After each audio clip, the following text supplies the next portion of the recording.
narezwe na grandma wanjye ababyeyi banjye bapfuye mfite amezi 3 ndi muto ya papa na mama urumva ntabwo mbazi nta babyeyi ntaki nkumva nyine bafite ababyeyi nibo bahiriwe naje gusanga ubu ngubu iyo mbirebye nsanga ufite Kristo niwe wahiriwe kubera ko ushobora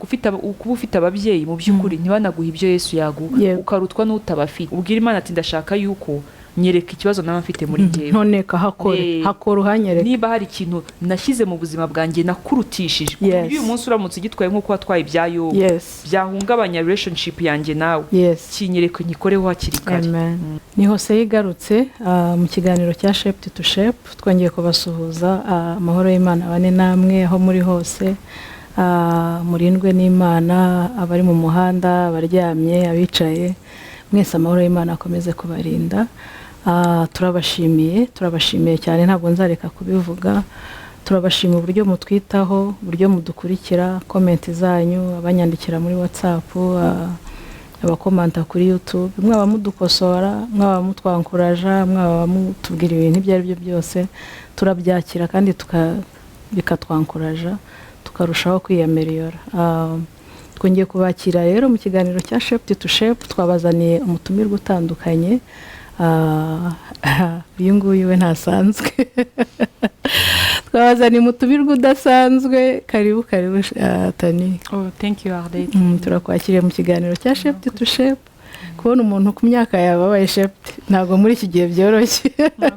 nitombora twaratomboye turakunezerewe ngaho suza abantu muri Hosea dutangire Yesu ashimwe thank you so much kuba mwantumiye kuri Hosea nitwa Tani niko abantu banyita ariko ubundi amazina yanjye ni Nadine Uwimana ndi umukobwa ndi umukristo ukunda Imana cyane na Yesu kandi ukunda n'abantu b'Imana ndumva ari ibyo ngiye ngaho dusengera dutangire turagize Imana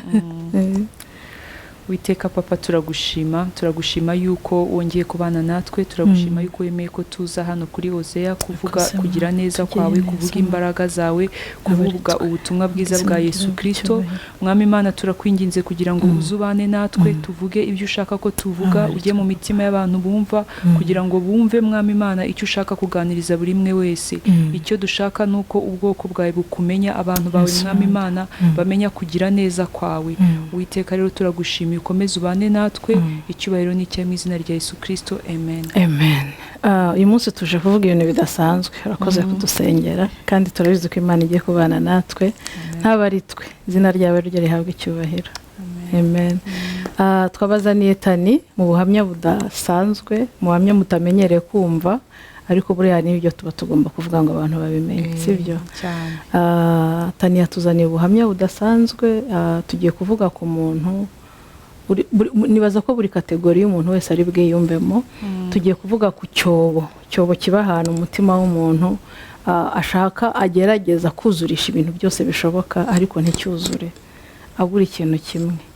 abura Imana nibwo buhamya tubazaniye kuri Tani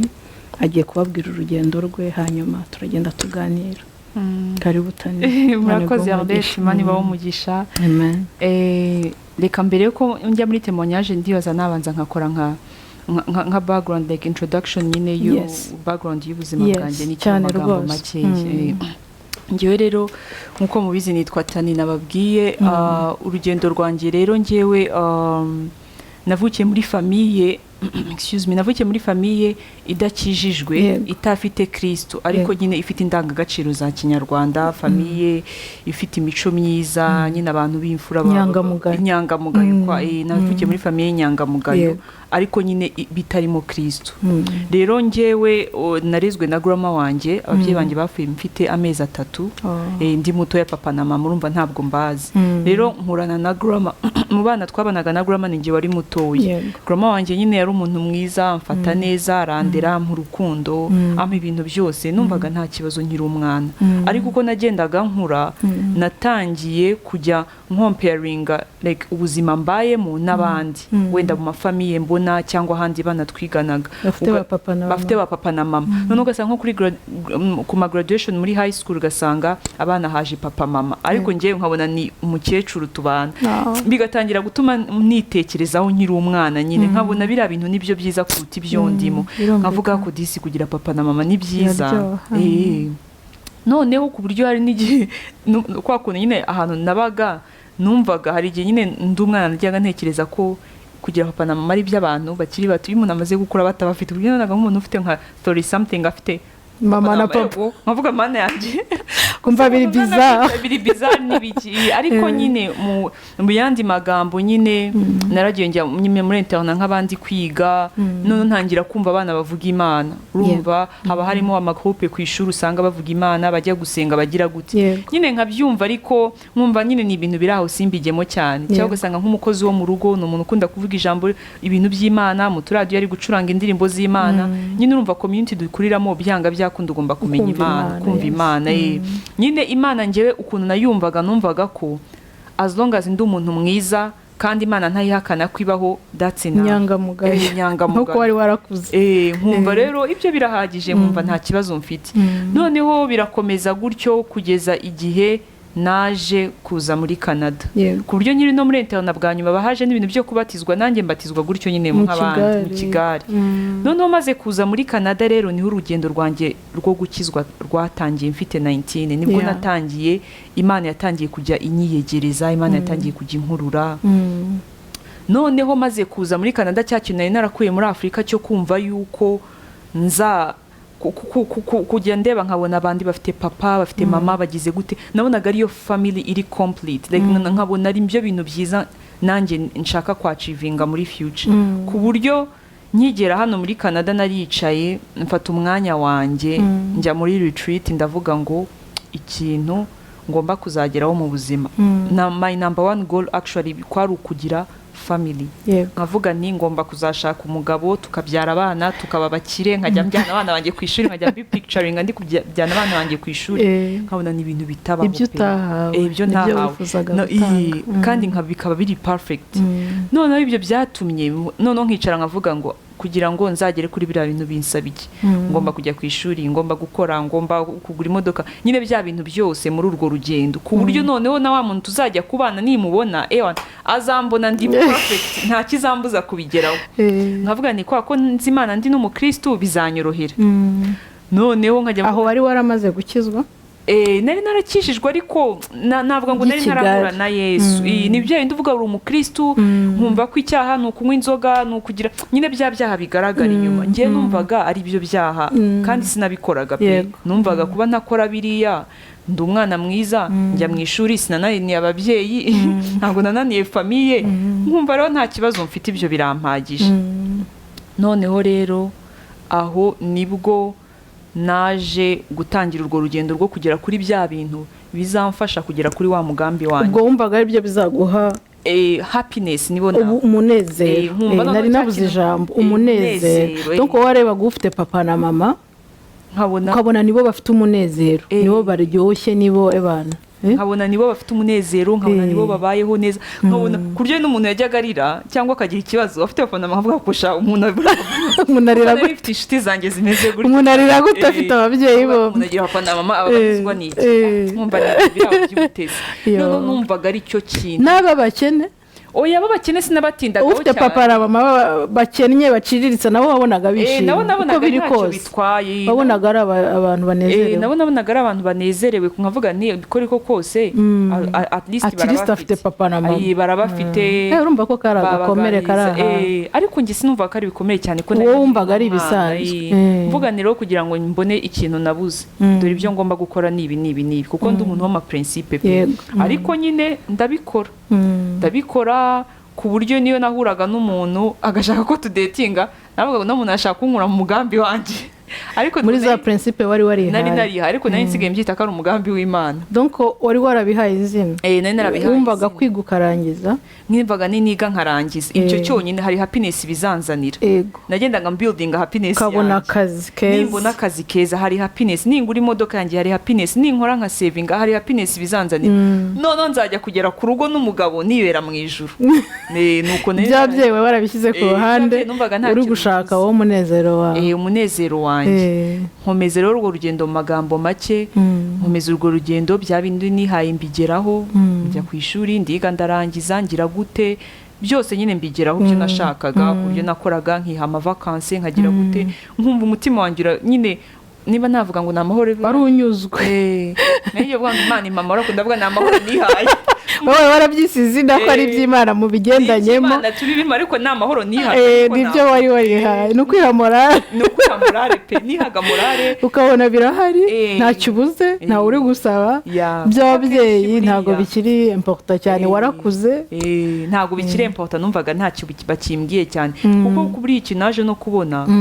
iyo umuntu ari ahantu mu buzima adafite ikintu kimushekinze ngo urebe ibimuvamo ntago ushobora kumenya ibikurimo nanjye rero ahantu narindi kuko nakoraga mbona ibintu byanjye byose bigenda neza ntago nari kumenya ikindimo ufite ni nk'ikirahure cy'amazi hasi harimo umucanga utacugushije ntabwo umenya yuko hasi hari ibintu byari birimo nawe wari warihaye umutuzo wawe wari kreyeye akabonereka cyane rwose meze neza mvuga ningera hariya none umunezero zaba ari umunezero mu rugo ubwo ku buryo nabyemvestisagamo nkareba ibiganiro by'amafamiye ari happy nkareba n'ukuri kayanjye mfite nka 21 najyaga nicara najyaga mu makonferensi y'abantu bubatse ingo kuriya wari ufite plan nziza kuko iyo nshaka ikintu ngenda ukanyigera ku buryo ari igihe umukobwa wa principe kahise hari igihe najyaga njya nko kuri YouTube nkajya kureba ibiganiro by'abantu batungo mu by'ukuri ari ukugira ngo ndebe kuko bya bintu nzabasha kubigeraho ndangije rero mu magambo make ndangije kwiga byose mbirangije njya kubwira Imana ni ya gahunda rero ubundi ready kwinjira mu masezerano I'm ready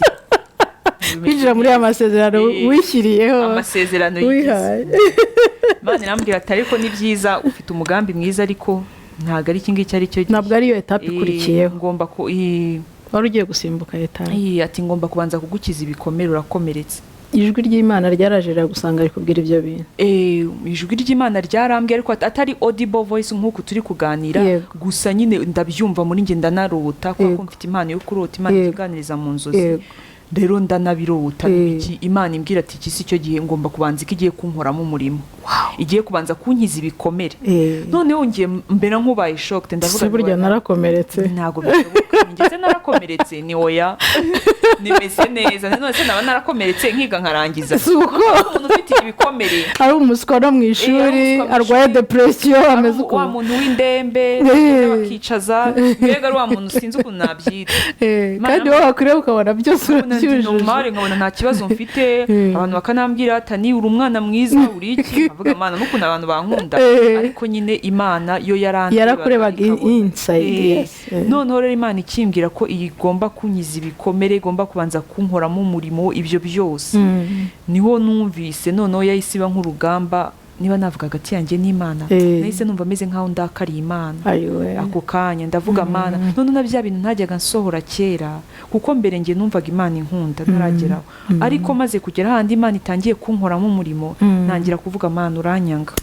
ati none se ni gute waba unkunda none ntangira no kugarura ibya kera byahise ni gute waba unkunda ukantwara ababyeyi ndi umwana ni gute waba warankunze uhita ubona bya bikomere bibyuka ahubwo bya bikomere noneho birabyuka warabuze ubucu gusa y'amazi ndavuga Mana ni gute ibi bintu byose byabaho wankoze ibi njya kuri liste mvuga ibintu bibi byose byambayeho mu buzima kubura ababyeyi kurerwa no nyogokuru n'ibindi n'utundi tuntu ugenda uhura natwe udafite ababyeyi ni twinshi burya muri internet duhuramo na byinshi mu gukura ubukeneye mu mama kuri iruhande ibintu nk'ibyo ewana numva byose urabiyibutsa nyine numva biburekinze umutima wanjye ndavuga Mana urambabaje urankomerekeje uranyanga umva nyibwira ibintu byose nyine bibaho bya bindi numvaga ko imbabaje ariko ni ubuntu bugeretse ku bundi tani kubwirwa n'Imana ikintu ukanasobanukirwa iki kubwiye wari uzi ko hari umuntu wabyumva akabyumva neza ko Imana umbwiye ngo no iki ntabwo ari cyo gihe urashaka gusimbuka etape nibyo bireba bigezeho naragushoboje ariko noneho urashaka yuko ubanza ugaca no muri process yo gukira nkabona kugushyira muri ayo masezerano muri urwo rugo wifuza ariko nabanje kugukiza ariko wowe wahise usobanukirwa ko ari Imana ivuganye nawe wumva uranabyubashye nubwo byakurakaje ariko wemeye ko ari Imana ikubwiye kandi wumva ntiwayisuzugura ariko hari undi ubyumva we akavuga ati buriya navangiwe n'umuhanuzi ejo agaturuka hari akabimubwira aho ati ntawe kiza munyifuriza wagakomeza urugendo akajya kwiyahura muri bya bintu atari ready atarabanje gukorwamo umurimo ariko wowe wese wumva ijwi ry'Imana ariko buriya uranaryubaha icyo kintu wari uvuze ngo ni ubuntu iyo nk'uko nguko utangira iryo shuri ry'Imana n'ibyo bibazo byose ntabwo wumva ko ari ubuntu uba wumva kurenganyije ariko iyo umaze kubivamo iyo umaze gukura mu mwuka iyo umaze gusobanukirwa Imana n'urukundo rwayo warahuye na Yesu nibwo ubona uko wasengaga wari waramaze kumenya iby'Imana neza uzi ijambo ryayo uzi imikorere yayo wari urimo agira akantu ko gutinya Imana muri njyewe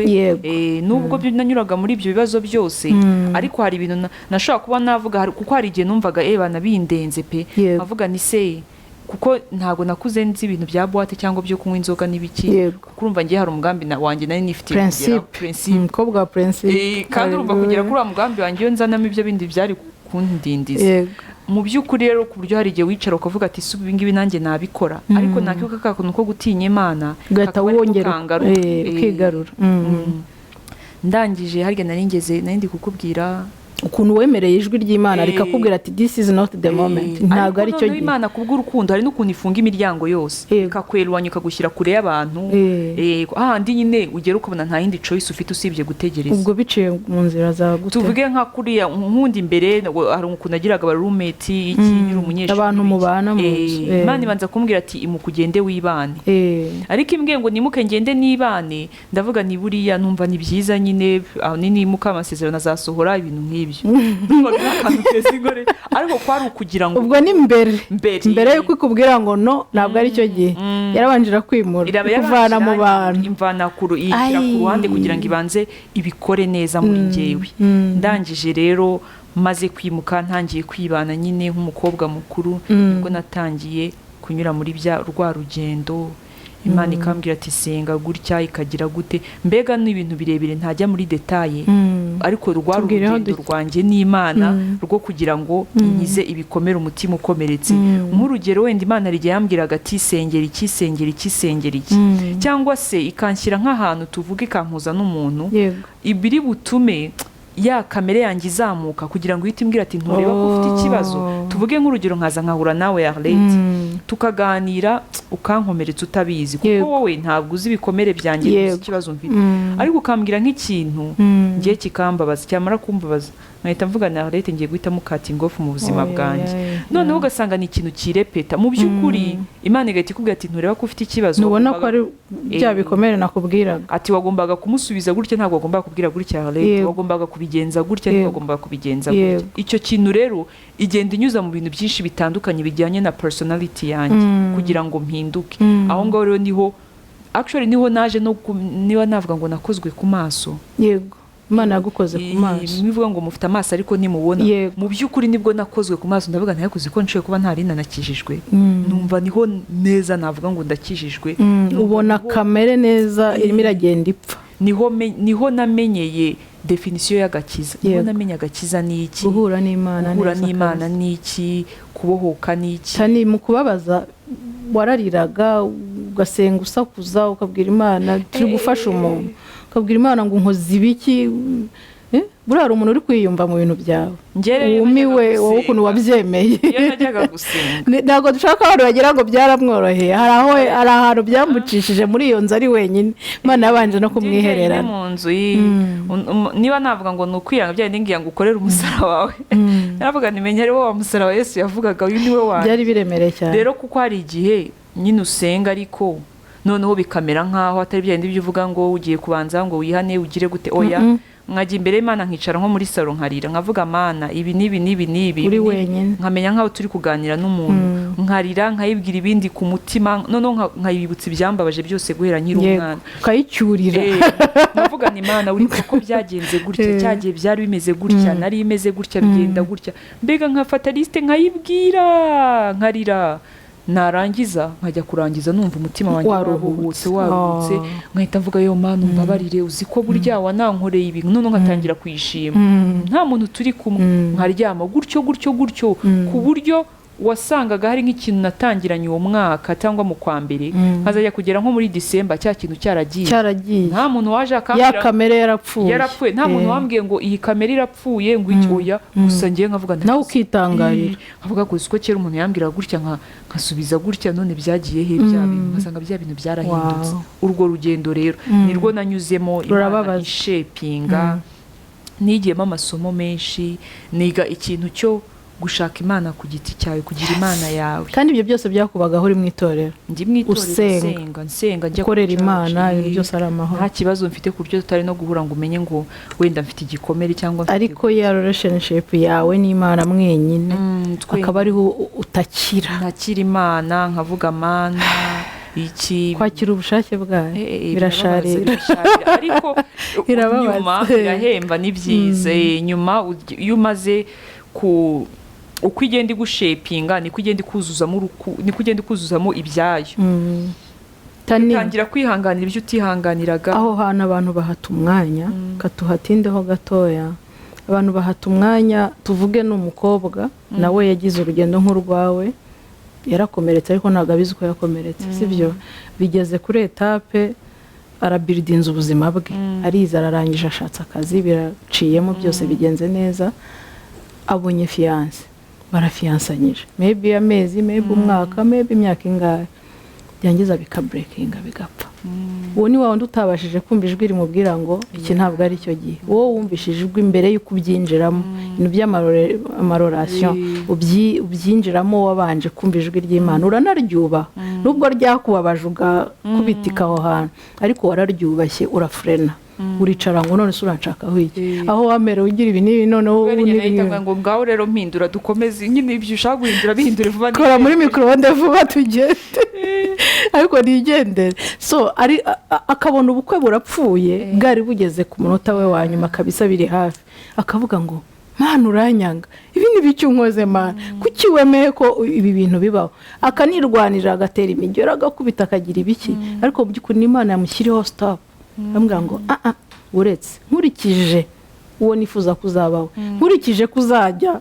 gushepinga abandi hanze aha ngaha nkurikije ko hari uzazamura mu byiringiro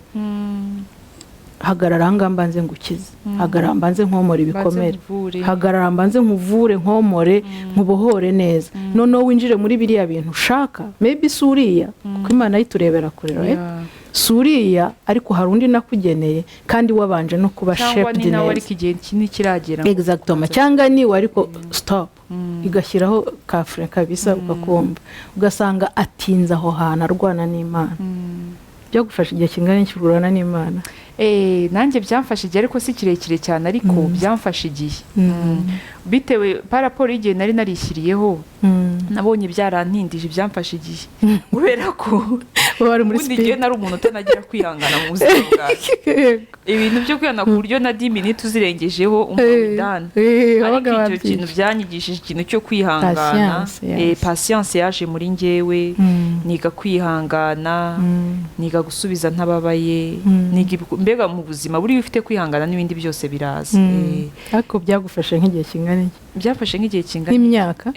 n'imyaka 2 imyaka 2 irimo vraiment uburana nayisubiza oya atavuga ngo byafashe kingana iki kugira ngo nemere ubushake oya kwemera ko wari waremeye rero numva waremeye na vuba cyane urwo rugendo iyo process yo gucurwa rero gukurwamo bya bintu byose yamahwa na yamabuye na bya bikomeye na bya byamfashe nk'imyaka 2 n'igice byamfashe nk'imyaka 2 n'igice kuko nari mfite ibintu byinshi muri njyewe. ubwo ni nkaho wari warahagaritse ibintu byose usibye ko wajyaga ku kazi narakoraga ubayeho neza kuri church, ariko ubuzima bwanjye byari byarahindutse. Bimwe nakundaga gusohoka cyane ngira gute kujya mu bantu nari nsigaye noneho nifuza ubigabanya tukazigezayo gato kugira ngo mbone umwanya wo gusenga, mbone umwanya wo kuganira n'Imana, cyane cyane uri no muri ibyo bihe hari igihe rimwe na rimwe umva udashaka no kubona abantu, ushaka kuva ku kazi ukiryamira ukaruhuka ukagira gute. Rero byamfashe nk'imyaka 2 n'igice, ariko iyo nsubije amaso inyuma nkareba ibyo Yesu yakoze muri njyewe, hari igihe mba numva navuga ngo Yesu twongere, iyo nza kumenya nyine twakongera tugasubirayo, twakongera tugasubira, kuko hari igihe ni nk'umubyeyi nk'uko ufite abana, uburyo ubwitse umwana wawe ngo ajye ku ishuri mu gitondo 5, hari igihe aba yumva mama mwanga iki wanditse nkaryama harakonje mfite ibitotsi, ariko kera nawe yararangije akora azashima abone icyo mama yashyize mu buzima bwe. Nanjye rero nuko byari bimeze. wasubizaga amaso inyuma ukabona wow, nkabona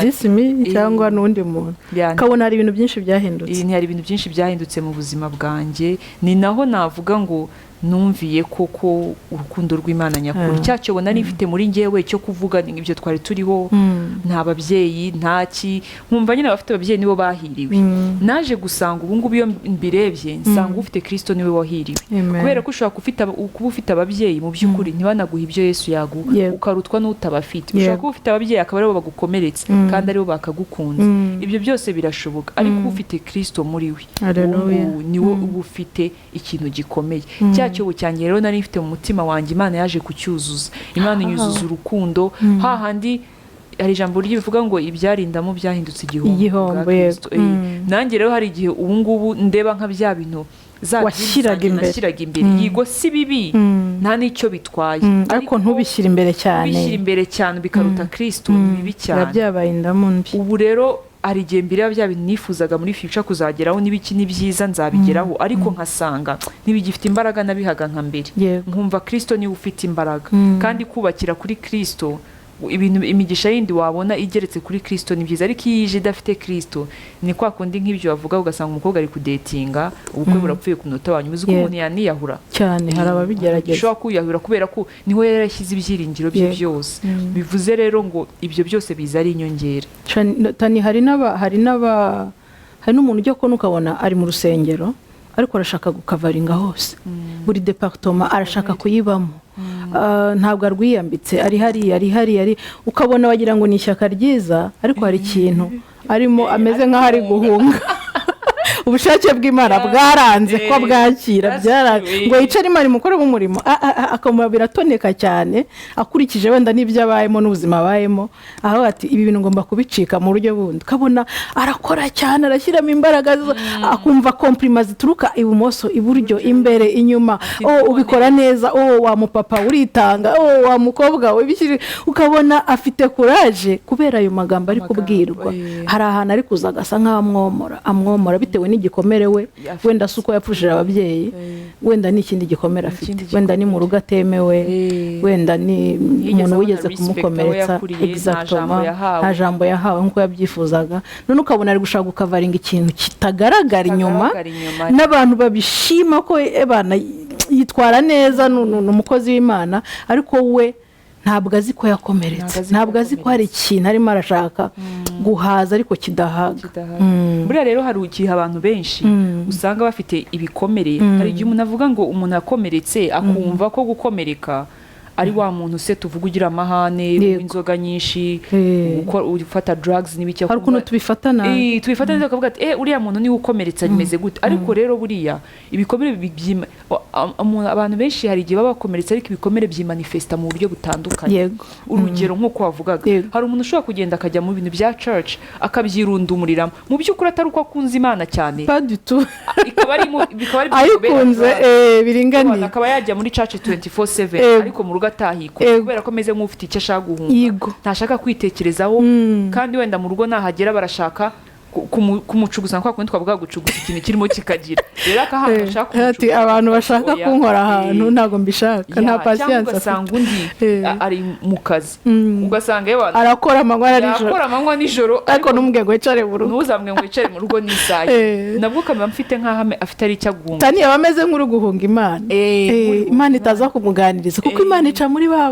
bantu nibo bamutoneka kandi ntashaka gutonekana agahita yishakira ahantu yirukana bimutriggeringa cyangwa se ugasanga undi nawe nkuko twavugaga ajya mu nzoga nyinshi ajya muri drugs cyangwa se ameze nk'umuntu ushaka kugura igikundiro cyangwa se ameze nk'umuntu ako kantu kavugaho tani ko kugura igikundiro yego ukabona umuntu ariyuzuzaho abantu arabaha amagifti araha telefone buri kanya wabireba ukabona biri too much ntabwo biri normal abantu bitiranya ikintu cy'urukundo akumva ko ibyo ngibyo byerekana ko afite urukundo rwinshi ariko ijambo ry'Imana rivuga ngo ukunde mugenzi wawe nk'uko wikunda hari igihe rero umuntu asanga akunda mugenzi we ukatikunda ugasanga nk'uko nabanka kugurira imyenda myiza wambaye inkweto nziza nkaza nkakugurira nkagira gute ariko ugasanga ngewe sinabyiha mu by'ukuri atari uko ntabishaka nkabyigomwa kugira ngo ninumva kugaruka kunshima numve ko ari ikintu gikomeye cyane rero hari abantu baba bameze gutyo cyangwa ugasanga ameze nk'aho agura inshuti yagira gute ahora abasohokana yabaguriye amagifti ari gucreating utuntu dutuma nyine babantu niyo bamwignoringa gute ukabona akensist ku buryo utabizi yavuga ati uriya muntu yuzuye urukundo ariko mu by'ukuri arahunga ameze nk'ibintu afite ibiri guhunga cyangwa se ugasanga hari n'uwundi noneho we wigunga akava mu bantu akaba adashaka kujya mu bantu akaba ashaka kuba wenyine akaba ati batankomeretse adashaka bamuvogera ati nibankoraho gutyo biratuma ibindimo bisohoka ntashaka abantu bamukoraho ati ni ukwirinda akagira ngo ati ni ukumenya ubwenge ni ukwirinda mu by'ukuri si ukwirinda kuko nimba utari capable nimba Yesu akuri muri ukaba utari capable yo kuba wakicara n'abantu ngo muganire ukumva ko bari gukomeretsa ukabahunga kuvuga ngo ufite ikibazo muri wowe kuko iyo utaza kuba itagifite wari kubasha kumanaginga ibyo bintu simvuze wenda ngo umuntu ajya ahora agera ahantu hose hari aho Imana ikubuza ariko ugasanga umuntu ameze nk'aho yikuyeho abantu ngo ari kwirinda kubera ko kumva kwanga ko bamukomeretsa ibyo bintu rero Satani ari igihe binyuramo bigatuma utinjira mu mugambi wawe kuko niba Imana ivuga ukahatinda Imana ikavuga ati uzavura imitima yakomeretse cyangwa uzabohora imbohe uzabikora gute mu gihe wumva udahunga abantu udashaka kubegera kandi abantu ari buzako uzakoramo umurimo ari buzakoramo umurimo ariko ugasanga urabatinya ntushaka kubajyamo rero Satani ajya abikora akazirika abantu cyane kuko we aba avuga ati uyu muntu Imana imufiteho uyu mugambi agashaka ukuntu akuzirikira kuri icyo kintu rero ibikomere byimanifesta mu buryo butandukanye kandi Imana ishaka kukuvura njye nabonye gutoneka tane nk'uko wavugaga ngo yarakwicaje umaze kukwicaza utangira uvuga ngo dayeri dore wanwaye n'ababyeyi sinabamenye dore watumye nkurana utangira kubona nawe realite noneho wari ntabwo wari warazirengagije ntiwanazibonaga ko ari ikibazo ariko utangira kubigarura gutyo abantu rero aho hantu barahahunga n'ukuntu umuntu abyita ngo ni uburenganzira bwe akumva ko nyine kuba narakomeretse ni uburenganzira bwanjye ko ngomba kwakitinga uko nshaka kuko ni ukubera nakomeretse ku buryo ikintu cyose akora narakomeretse mfite uburenganzira bwo kwakitinga uko nshaka ariko mu by'ukuri atari ko bimeze cyangwa akitoranyiriza ababana nabo abandi akumva ntabwo yabana nabo kubera ko yakomerekejwe akavuga ati uriya yambwiye gutya ngomba kuzayamugendera kure ngomba kuzangira gutya akavuga ati azongaza Imana inkunda abandi ntacyo bambwiye ariko ibyo nabyo ni ibibazo ijambo ry'abavuga ngo ni gute wambwira ngo urankunda utari capable yo gukunda mwene so uri iruhande rwawe urebesha amaso njye wankunda gute ndi mu ijoro hari umuntu aba ataragera ni nayo mpamvu rero icyo uvuze ngo ni gute unkunda utabasha gukunda mwene so iyo umuntu yakomeretse cyane buriya no kujya mu ijoro biramugora naje kubibona mbere sinari mbizi ariko maze kubinyuramo mu ishuri ry'Imana nibwo navuga kwezwa reka mbyite kwezwa igihe Imana yeza ubugingo bwanjye process yo kwezwa yo gukizwa neza yo kuva muri bya bikomere nibwo naje kubona ariko uziko iyo Yesu aza kuza ntari kujya mu ijuru nibwo nabibonye ndavuga none se nari kujya mu ijuru gute hari abantu ntiyumvaga none se nari kujya mu ijuru gute niba umuntu yarambwiraga ikintu ahita ndakara none nyine ugasanga ibintu byose wari ufite umuntu yakuvugaga tugahita umubloka ibikomere bizana ibyaha bitera gucumura bitera ibyaha ibikomere wavuze ko umuntu unywa cyane akibikaho hari abantu banywa biringaniye burya tani hari abantu banywa akanywa 2-3 akumva n'ibyo kumva aranezerewe ameze neza. Hari n'undi muntu unywa ukabona hari icyo bari kuzuza kituzura pe, hari ingunguru muri we ituzura, kabona here kuri izi azivuye agiye ku bundi bwoko agiye nakuzuza abagore sinakubwira inzoga icyo zitera twese turakizi, ugasanga yagiye no mu zindi ngeso zitari nziza, ariko mu by'ukuri yewe akagera no kuri etape atangira gukubita umugore n'abakubita abagore babo, nabyo akagira ngo biri umuvure ariko ntibimuvure, ejo agakenera kongera kumukubita nk'uko akenera kongera kunywa za nzoga, nk'uko akenera kongera gusubira muri za ngeso. Usanga ari kurwana n'ikintu ariko kitajya kirangira, ntabwo azi why, azi ngo niko ameze, azi ngo n'ubundi n'iwacu baranywaga cyangwa n'iwacu bakora cyangwa mu bwoko bw'iwacu nuko tumeze, ariko mu by'ukuri hari ikintu ari gushaka kuzuza. Uri urakiryoza uwo mwana washatse kandi ntago azacyuzuza, ni Imana yonyine. Ahubwo ikindi kintu uvuze mise nibuka ikintu cyo guspendinga cyane. Ayiwe ngaho bwira abajene aho hantu naho abajene ntacyo ndi buhavuga, naho urubyiruko abwire neza. Abantu bagira ikibazo cyo kumanaginga finance zabo, noneho ugasanga abarokore nibo bakunda kubyita ngo n'inyatsi, ngo afite inyatsi n'iki, wenda mu by'ukuri iyo nyatsi ishobora kuba bimugera mu ntoki bita bigenda, ariko mu by'ukuri ntabwo inyatsi uba ufite amafaranga ngiye kintu nemera, iyo nyatsi ishobora kuba, ariko ntabwo ufite amafaranga mu mufuka ngo umuntu ngo uzuyashaka uyabure, nibwo wavuga ngo ese amafaranga hari abyo baba yaspendinzemo. Tuvuge niba mfite nk'amadolari 1000 nkagenda nkayashyira muri shopping yose nkasigarana amadolari 100, ubundi nkaza nkavuga ni sha satani yanteje inyatsi mu nsengero, kandi waguze style z'ubwoko bwose. Hari ukuntu mba nshaka kwambara kugira ngo buri hari n'abantu bambara kugira ngo bagire ibyo bakavaringa, kavuga ati kanambare neza batazansuzuma. Yego this agakomere kakiraha kugira ngo nagera ahantu nibamona yambaye neza hatagira umuvuga ati no muntu ari cheap cyangwa iki, bitewe n'amateka yaho yaturutse. Rero ugasanga hari ibintu usanga umuntu aspending mu buryo budasobanutse, parfum zose akazitera, amasakoshi yose ukabona yabuze n'abashyira inkweto, yashyize imyenda yageze mu muryango ntanyurwa ku buryo abona umwenda akaba ari umwenda ushobora umwango ware mwati mfite ipantaro nshyashya ngo ino nyigushye saa 5 akaba yabyuka akaza kuyitwara kandi yujuje akaba urabivuze nibuka umuntu umwe yabaga muri apartment y'ibyumba 2, icyumba kimwe yarakigeneye imyenda n'inkweto n'amasakoshi, akemera akishyura inzu y'ibyumba 2 akaba mu cyumba kimwe, ariko agomba kugira icyo kindi kirimo umva. That's not normal. Espace ihagije ku buryo imyenda ayicara akayireba gusa. That's not normal. Ugasanga umuntu arimo ararwana n'icyobo mu by'ukuri, n'icyobo kandi icyo cyobo nta kindi kintu cyacyuzuza, ni Kristo wenyine. Ari yindi case ntabwo wenda ari nyinshi simbizi, ariko iyo namenye n'imwe, kwihimbira ubuzima butari bwo, like fake life. Ni fake life biradutse cyane, birarenze cyane. Donc urabizi kurarurira sibyo tani, ubwo abo bantu bari guhunga Imana kandi niyo ikenewe hahantu. Rega buriya utaranakomeza uvuga ikindi kintu nabonye, wabonye ko buriya abantu bakizwa ni benshi, ariko abo bemera ko Imana bahindura ni bake. Kuba nabyuka uyu munsi nkavuga ngo ndakijijwe ndi umukristo nemeye Yesu nk'umwami n'umukiza, ni ikintu kimwe. Kwatura kujya gusenga ibintu kabatizwa process ikarangira, ariko kwemera ko Imana iguhindura kugira ngo holiness wahoze uvuga utandukane n'uwo waje. Ni abantu bake babyemera, kuko hari abantu benshi Imana nk'uko ijya kugira ikabashaka ikababura, akaba adashaka uwo mwanya wo kujya kuvuga ngo ajye guhinduka cyangwa ugiye kugira gute, kuko aziko ni ibintu biri painful, it's a sacrifice. Nta muntu rero ushaka kunyura muri urwo rugendo, buri wese ashaka akizwe ubundi Imana itangira imukoreshe agire gute yumve nyine yabaye successful, icyo yashakaga yakigezeho. Ariko mu by'ukuri nibyo wavugaga, niyo mpamvu handi abantu benshi bakunda kwibaza ni gute umukristo akora ikintu nk'iki, ukumva nk'umuntu ukijijwe yahiguhemukiye yakwambuye cyangwa pastor,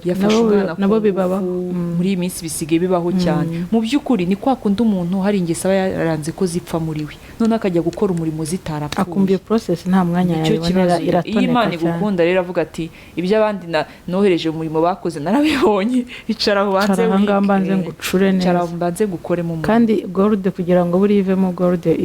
ubonye process iba yaciyemo zahabu ica mu muriro irakubitwa igira gute inshuti zikagushiraho umuntu utaguhemukira ukabona araguhemukira ibi wa mugabo ukabona mutangiye kureba rukuru kandi imbere byari amahoro. nzi umudamu watangiye iyo process uvuze ya holiness yarakijijwe ibintu byose ari amahoro, yarabatijwe amahoro yose, ariko kirebana muvi n'umugabo akageza mu gitondo ngabo yafata akayenike nakamusukira muri fanta nawe akanywaho, urayibona sinzi urukundo aryohewe pe. Imana yambwira ngo ubu rero harageze ko ntangira gukoresha. Niba hageze ko ntangira gukoresha rero icara mbanze nkubwire ibibazo biratangira. Abo mubana aho ngaho nibo batangira bakakwihinduka ati uyu muntu twarebanaga muvi kugera mu gitondo none asigana muri salo aho yakwisomera Bibiliya, ibi ni ibiki, uyu si we mugore nashatse. kandi iyo bigitangira mama kubyekiribura biragoye. Bavuze uburyo Imana yagukuye mu bantu ikwimura ngo ujye kuba wenyine, utangira kujya spending umwanya munini n'Imana wishakira kumva ijwi ry'Imana. Aho hana abantu barahatinya cyane, basanga ibibazo biratangiye, basanga ka kantu mwasangiraga ugaseka ubusa nabwo kigasomaho wamuhakaniye bikamubabaza. So nahana abantu batinya kwinjira. Naje guhita mvuga ngo ariko washaka akazi ka kabiri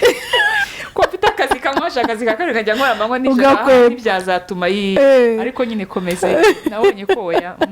no nahana abantu bakwepa ugasanga aremeye ariyoboye ahisemo kwiyobora. Nukuri birababaje, turi kubiseka ariko birababaje ukabona umuntu ahisemo kwiyobora mu rugendo rw'agakiza. Narabatijwe ngiye no gukorera Imana, ariko iriya process yo kugira ngo yemere Imana imucure ukabona yarayanze, ararwana aratera imigeri neza, yarayanze ntashaka no kubikozwa. Njye meze neza, njye nzi ko meze neza, agahita jumping. Ejo bundi mu minsi mikeya ukabona yatangiye kwica ibintu abantu yabamaze ari kwica ibintu. Uri kwimagine iyo ujya muri urwo rugo,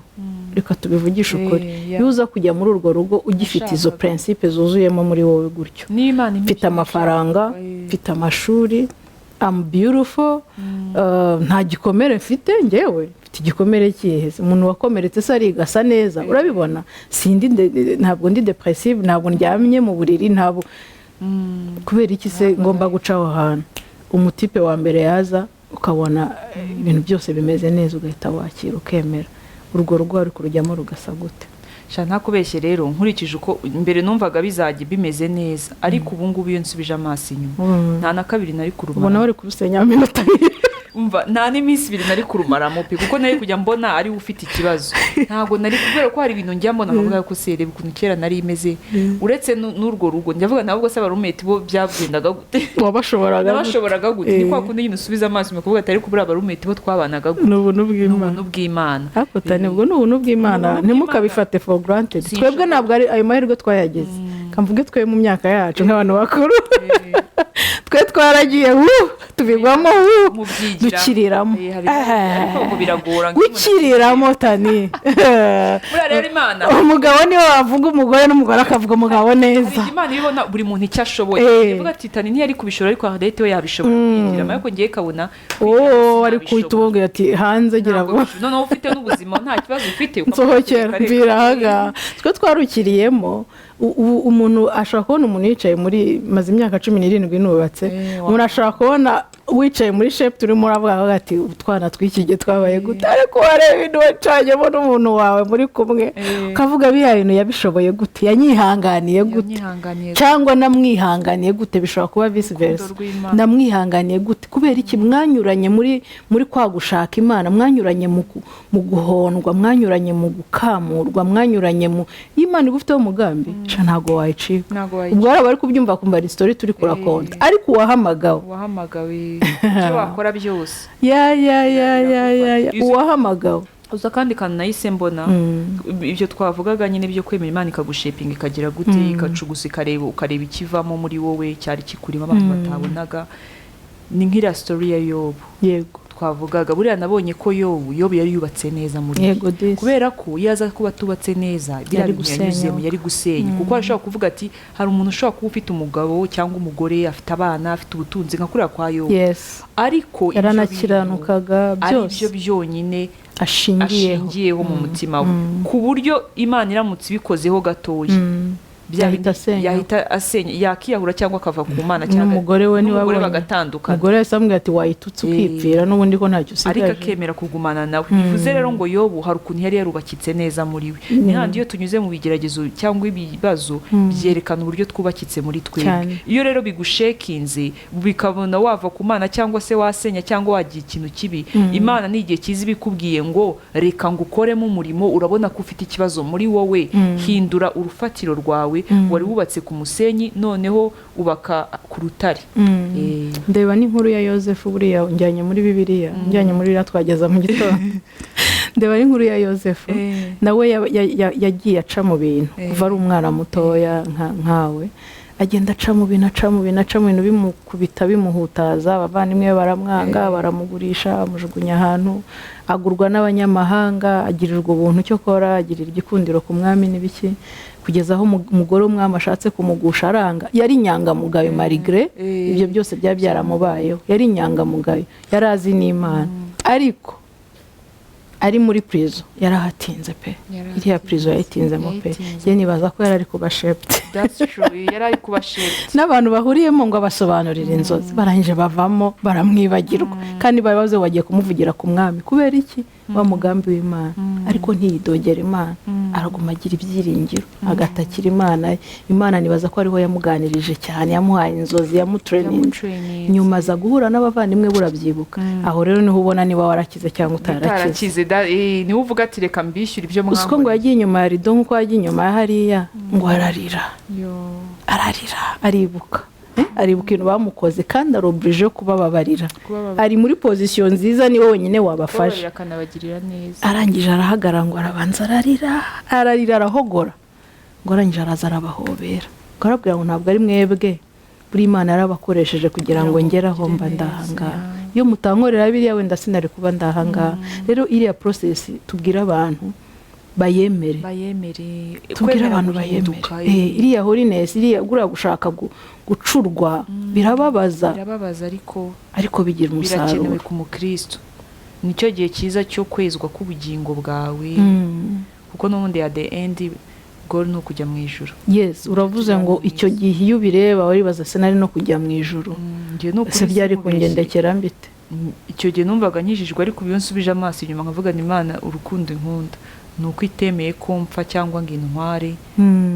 ntari nanyura muri uru rugendo. kuko iza kuntwara kiriya gihe kuri sinzi ko nari kujya mu ijuru, kuko nari mfite ibikomere, nari mfite kutababarira, nari mfite ibintu byinshi muri njyewe. ku buryo icyo gihe ntabwo sinibaza ko ijuru nari kurijyamo, nari naranasobanukirwa ijuru. ni handi umuntu avuga n'ibintu by'ijuru ukumva ntushaka kubyumva. ntabwo urabona abantu bameze gutyo b'abakristo, akumva ibintu byo kujya mu ijuru n'ibintu biri negative, ibintu byo kubwira abantu ibintu by'ibyago n'ibiki, agahora yibwira abantu ibyiza gusa. ariko uri mukristo w'ukuri ugeraho ukumva ushaka no kujya mu ijuru, ukavuga niba nicaye na ba David na ba Yobu na ba ukadreaminga na ba Paul, ukumva ni ibintu ukimagine ijuru, ukumva urarikunze. ugeze ari ahantu umva ukunda ijuru, ni ukuba wumva ko umeze neza, hari ahantu wageze mu mwuka. ariko iyo ukibirwanya ukaba udashaka kubyumva, haba hari ikibazo muri wowe. abajene rero twigeze kubikomozaho duhita tujya mu bindi. barimo barerekana ishusho yo gukavaringa abo bari bo, ariko bafite indi realite y'ubuzima hari inyuma. swati ni famiye atishimiye abayemo, swati ni ibikomere byo mu muryango, wenda ababyeyi baradivorushije, arakomereka n'ibiki, wenda yarapfushije ababyeyi, wenda se ababyeyi ntibumvikana mu buryo bumwe no mu bundi, ariko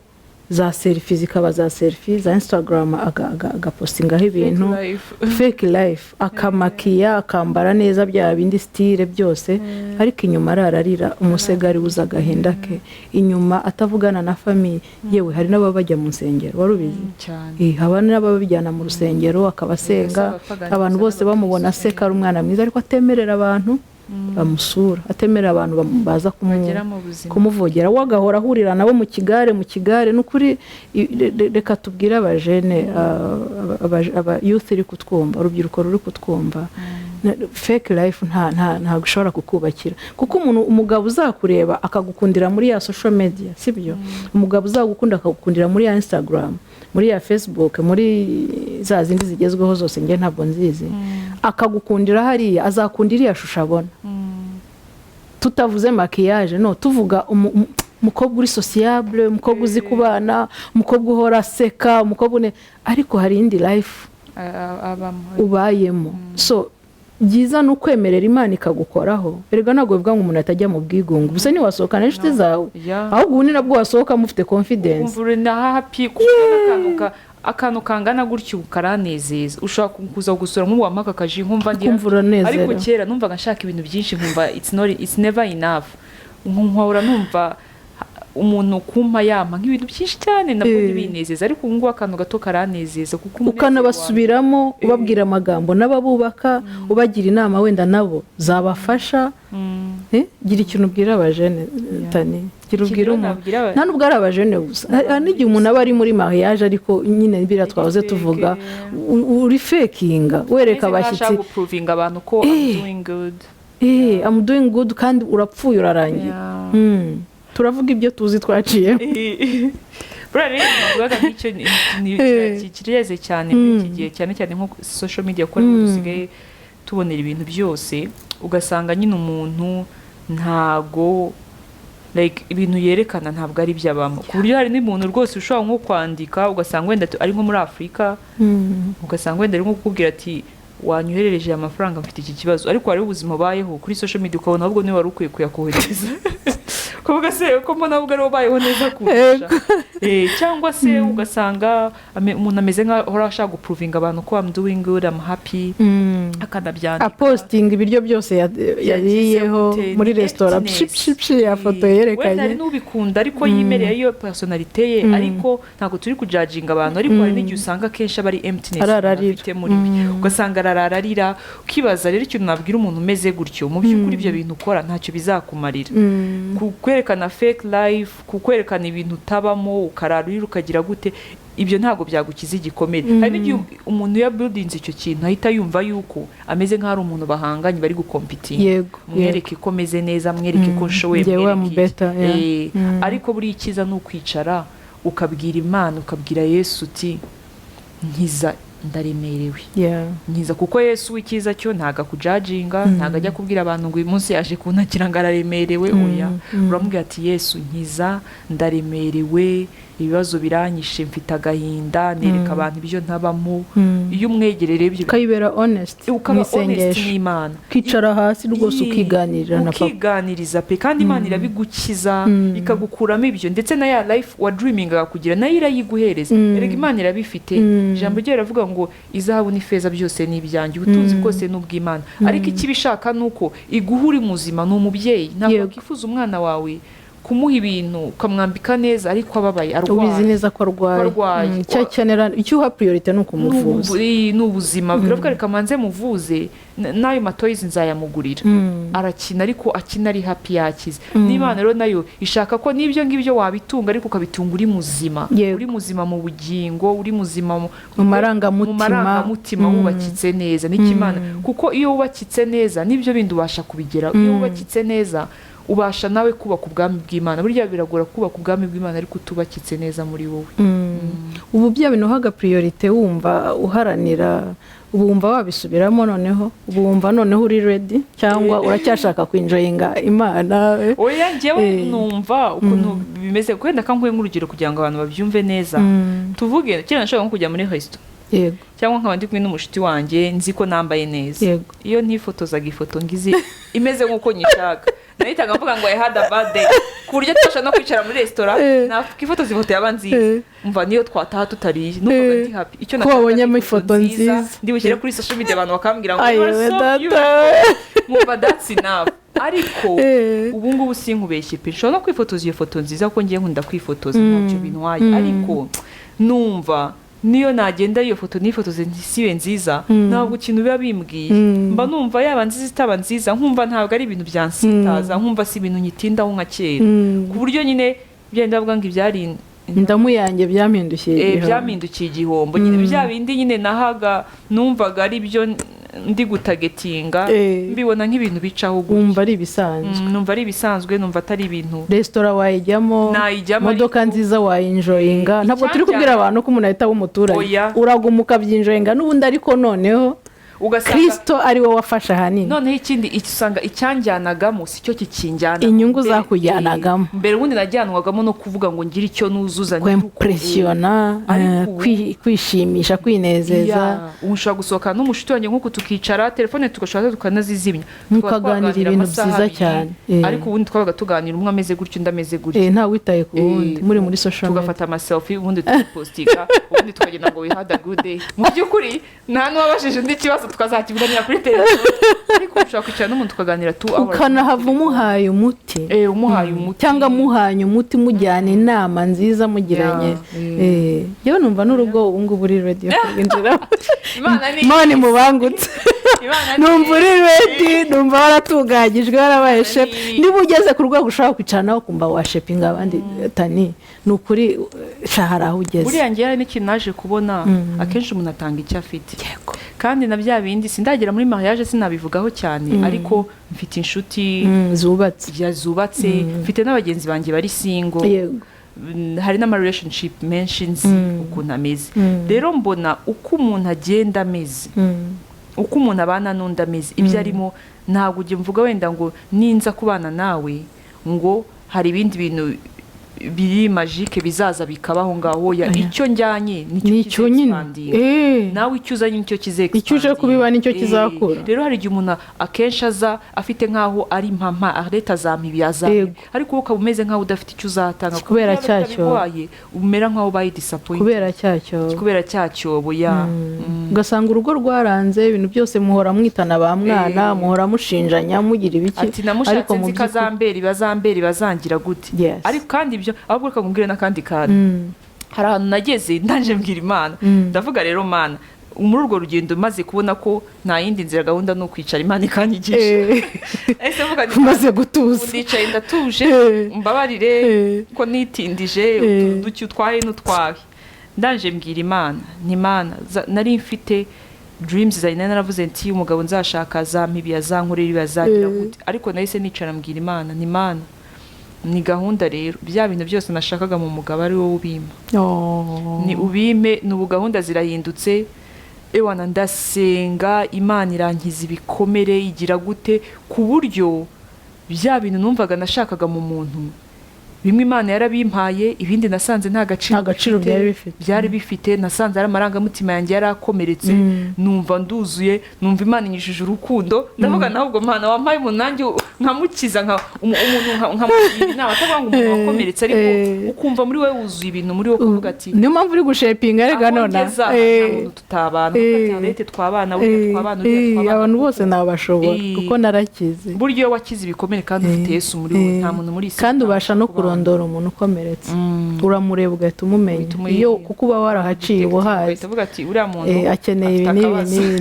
Niyo mpamvu no gushaka bizakorohera. Ariko sinabyiza buriya niyo umuntu afite ikibazo kumubwira ngo ufite ikibazo, ntabwo ari byiza, ukuntu umutwara buhoro, kuko uramukomeretsa. Imana iguha ubwenge, kamugira ubwenge. Ikindi kintu ushaka ko dutsindagiraho cyane, ntabwo ari ukuvuga muri kese y'abakobwa gusa cyangwa abasore gusa, n'uwarugezemo ashobora gufata feri kano kanya akavuga ati you know what, nsanze burya ntabwo nakoraga bya bintu kubera ko nkunda Imana, nsanze burya ntabwo nangaga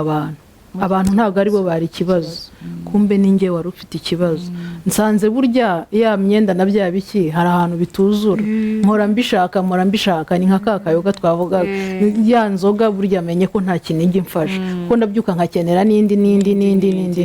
menye burya ko kwaguhora nsohokana n'abantu buri kanya ninezeza, menye burya ko ntacyo bimfasha. Buriya rero nshobora gufrena ku rwego rwose umuntu agezeho. Niba waba ubyaye 3,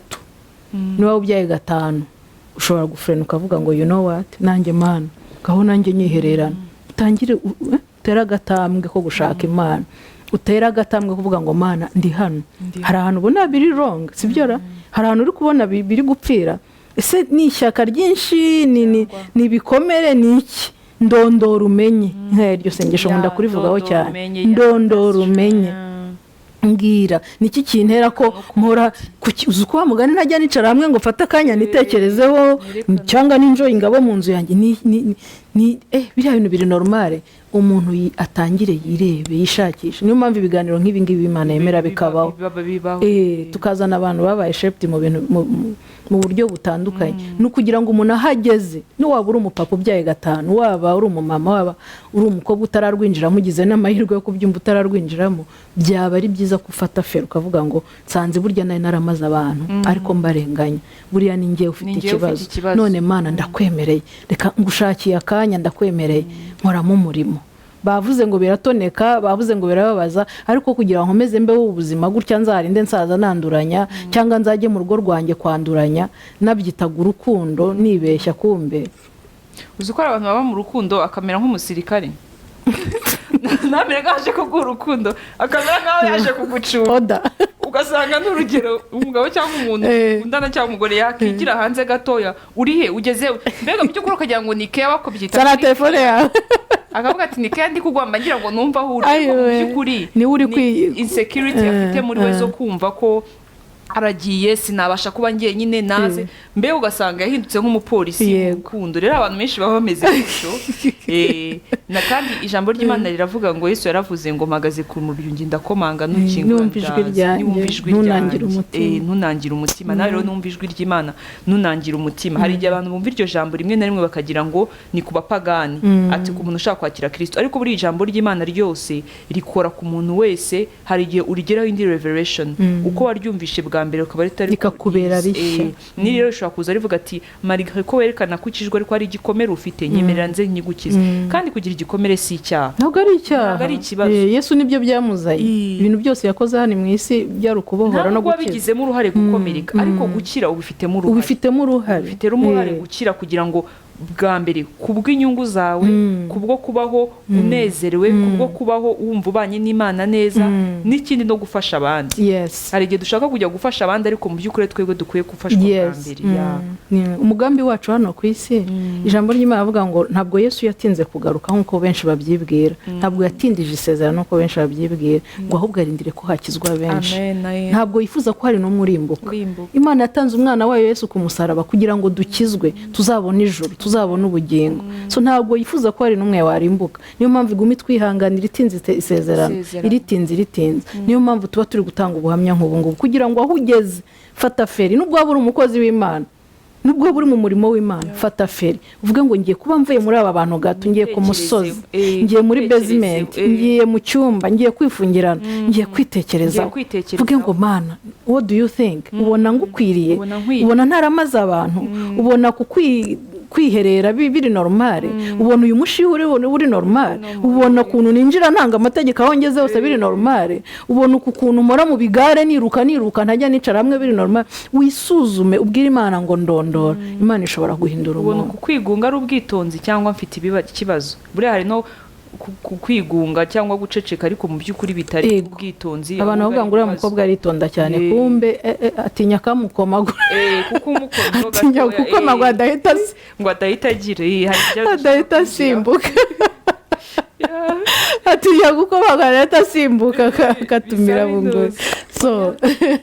numva ari byo twabwira abantu, gushaka Imana biracyashoboka. Waba warakijijwe, waba uri umukozi w'Imana, waba umaze imyaka 30 ukijijwe, ariko uzi ko iyo etape hari ahantu kibonamo ikibazo, hari ahantu ubona bikiri too much ariko bitari mu buryo buri normale,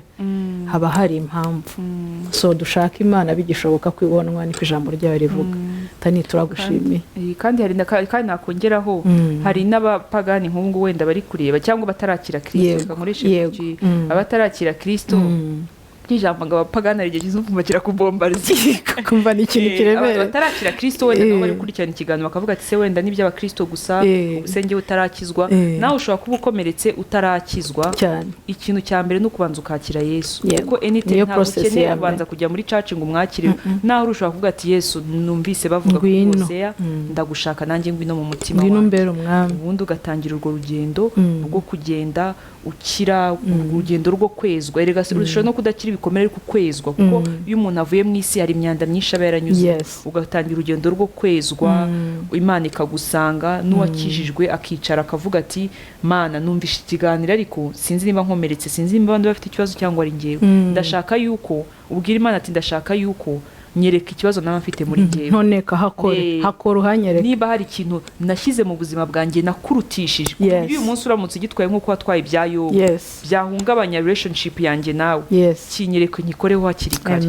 urumva rero ko buri wese byamugirira akamaro abwirwa benshi akumva beneyo buriya mweneyo yiyumvishe mwuka werabaganiriza tani turagushimiye cyane murakoze cyane God bless you abizi ko waje uvuye mu kazi unaniwe ariko wabizirikanye uraza n'ukuri wabyubashye Imana iguha umugisha cyane Imana iguha umugisha kandi ikwagure mu buryo bwose bushoboka icyo ndi kuvuga uri kucyumva ikwagure cyane mu izina rya Yesu ikugirire neza cyane kuba wumva ko nawe none ugeze ahantu watangira gushepinga abandi n'ukuri Imana ikugirire neza kandi gukoresha iby'ubutwari kandi ntitwongera gutumira uzitabye nzagerageza ubivuze muri kamera uzagerageza Imana ibahe umugisha murakoze cyane